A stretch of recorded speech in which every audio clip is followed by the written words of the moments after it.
May ide-date na nga muna pala ako ngayon mga guys. Na lover boy yata ako ngayon taon mga guys.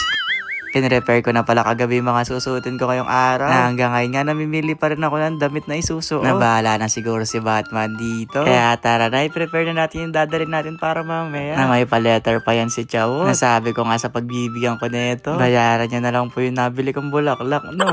Pero seryoso, late na ako. Kaya transaction ko na to ha. Diba? Parang nag-ibang tao rin tayo ngayong araw. Nasa pinagpilian ko ang damit, wala nga nasunod doon.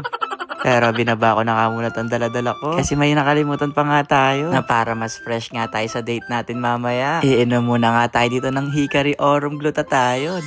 Na ang lakas kasi makaglow neto. Ang dami ring benefits na pwede mo makuha. Na mas mapapabrighten niya yung skin mo. Minimize dark spots, pigmentation, at marami pa nga iba. At saka nung tinry ko rin to mga guys, napansin ko rin yung balat ko medyo pumuti. Kaya pagkatapos ko nga makainom, tinantahan ko na nga rin si mama dito para makapagpaalam na nga. Sabi ko nga sa kanya, uwi rin ako kagad bukas. Ay mamaya rin pala ako uwi din. Na-excited na nga ako. Nasa mga oras nga na to, pinag-isipan ko kung isasama ko pa ba kayo sa date namin ngayon. Pero sige na nga, sama ko na kayo. Na ito pala yung kinain namin ngayon mga guys. Na nagpa-video na rin ako sa kanya dyan. No, diba? Nagpa-video pa talaga yan si Chao. Pero mabait naman yung kadate ko ngayon mga guys. Hindi naman niya nangangagat. Kaya sige na. Baka may store pa kami dito. Ay, chawat lang. Sige na mga guys, hanggang dito na lang. Ayun lang. Bye-bye!